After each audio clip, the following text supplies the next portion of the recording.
दोस्तों Bhubaneswar Cuttack ring road को मंजूरी मिल चुकी है, जिससे राजधानी से भुवनेश्वर में भीड़ भाड़ कम हो जाएगी और दोस्तों क्षेत्रीय व्यापार को, अर्थव्यवस्था को बढ़ावा मिलेगा, जिससे अक्सर आर्थिक केंद्रों को जोड़कर लॉजिस्टिक केंद्रों को जोड़कर लॉजिस्टिक में सुधार करेगा और प्रमुख रेलवे स्टेशन, हवाई अड्डा, मल्टी मॉडल आदि कई बंदरगाहों को कनेक्टिविटी में सुधार करेगा। तो दोस्तों जानते हैं इस क्षेत्र में कैसे फायदा मिलेगा, कैसे लोगों को भीड़ भाड़ से छुटकारा मिलेगा, कैसे उनकी आवाजाही में कनेक्टिविटी में सुधार होगा। दोस्तों ओडिशा भुवनेश्वर की राजधानी है, जो भुवनेश्वर और कटक शहरों के आसपास एक रिंग रोड बनाने की योजना है। इसका मुख्य उद्देश्य है दोनों शहरों के बीच यातायात को सुगम बनाना तथा भीड़ भाड़ को कम करना और क्षेत्र में जो विकास होता है उस विकास को बढ़ावा देना। मतलब दोस्तों भुवनेश्वर और कटक ओडिशा के दो प्रमुख शहर है और इनके बीच अच्छी सड़क कनेक्टिविटी होने से क्षेत्र आर्थिक गतिविधियों को बढ़ावा मिल सकता है, क्योंकि रिंग रोड से स्थानीय यातायात को बाईपास करने में मदद मिलती है, जिससे शहरों के अंदर यातायात की स्थिति में सुधार हो जाता है। वहीं इस शहर को मिलने वाली है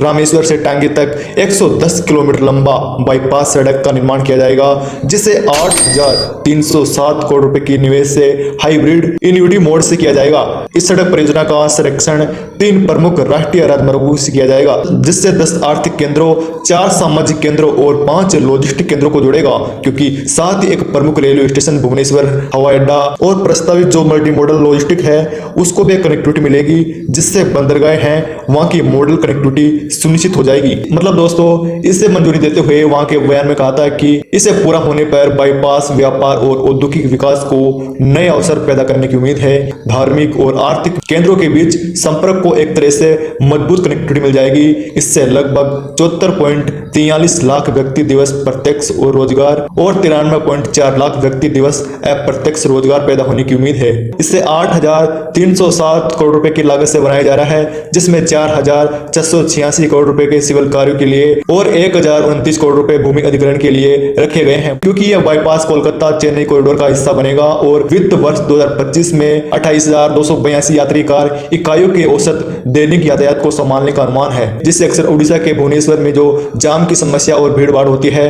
उससे काफी अहम छुटकारा मिल जाएगा। मतलब दोस्तों कैबिनेट के फैसले की जानकारी देते हुए केंद्रीय मंत्री अश्विनी वैष्णव ने कहा था कि CRR परियोजना प्रधानमंत्री के पूर्वोदय विजन का एक हिस्सा है। उन्होंने कहा था कि इसका निर्माण आधुनिक तकनीक की मदद से किया जाएगा और इसे कटक, भुवनेश्वर और खुर्दा से भारी व्यवसायिक यातायात को हटाकर ओडिशा और अन्य पूर्वी राज्यों को काफी लाभ होगा। क्योंकि दोस्तों प्रधानमंत्री ने इस महत्वपूर्ण बुनियादी ढांचा परियोजना को कैबिनेट की मंजूरी मिलने पर ओडिशा के लोगों को, खासकर भुवनेश्वर और उसके आसपास के इलाकों के लोगों को बहुत बड़ी बधाई दी है, क्योंकि उन्होंने एक्स पर लिखा था कि यह सड़क परियोजना भीड़ भाड़ को कम करेगी और जीवन को काफी आसान बना देगी। जो अक्सर भुवनेश्वर में कटक यातायात की समस्या होती है उससे काफी छुटकारा मिल जाएगा। जो मौजूदा राष्ट्रीय राजमार्ग पर रामेश्वर और तांगे के बीच संपर्क मार्ग में काफी भीड़ भाड़ रहती है, उससे छुटकारा मिल जाएगा। जो प्रस्तावित 6 लेन वाले ग्रीनफील्ड राजमार्ग से माल ढुलाई की दक्षता में वृद्धि होगी, रसद लागत में कमी आएगी। कुल मिलाकर दोस्तों यह परियोजना कटक, भुवनेश्वर और खोर्धा शहरों में भारी वाणिज्य यातायात को हटाकर ओडिशा और अन्य पूर्वी राज्यों को भारतीय महत्वपूर्ण लाभ प्रदान करेगी। यह रिंग रोड राजधानी के प्रमुख शहरी केंद्रों के बीच यातायात को आसान बना देगी, जिससे शहरों के अंदर भीड़ भाड़ को कम कर देगी,